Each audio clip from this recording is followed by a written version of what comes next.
बीडमध्ये ओबीसींचा महा एल्गार मेळावा। ओबीसी आरक्षणाच्या संरक्षणासाठी छगन भुजबळ मैदानात, धनंजय मुंडेंसह ओबीसी नेतेही उपस्थित।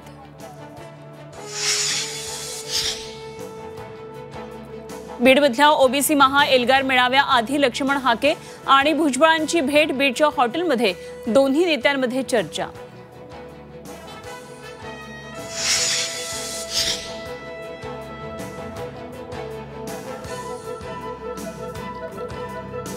बीडचा मेळावा हा सरकारसाठी अल्टिमेटम। 10% मराठ्यांना घाबरताय, आम्ही 60% आहोत, सरकारनं सावध व्हावं, लक्ष्मण हाकेंचा इशारा।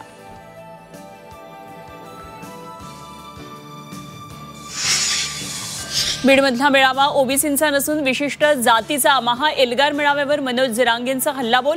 मोर्चा काढणारे ओबीसींचे शत्रू असल्याचा टोला।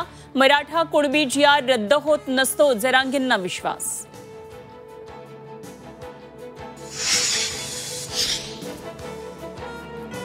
हिंदू मुलींनी जिमला जाऊ नये, जिमला जाण्यापेक्षा घरीच योगा करा। भाजप आमदार गोपीचंद पडळकरांचं वादग्रस्त वक्तव्य।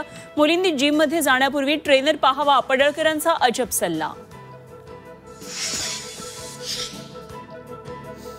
हिंदू मुलींना सल्ले देण्याची गरज नाही, हा शिवरायांचा महाराष्ट्र आहे। गोपीचंद पडळकरांच्या वक्तव्यावर संजय राऊतांचं प्रत्युत्तर।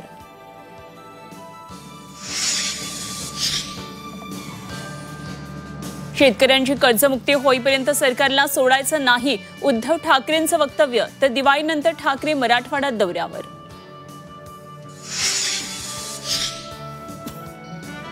मुख्यमंत्री भूपेंद्र पटेल यांच्या मंत्रिमंडळाचा विस्तार। 26 मंत्र्यांनी घेतली शपथ। राज्यमंत्री हर्ष संघवी यांनी घेतली उपमुख्यमंत्री पदाची शपथ। 19 नव्या चेहऱ्यांना मंत्रिमंडळामध्ये संधी।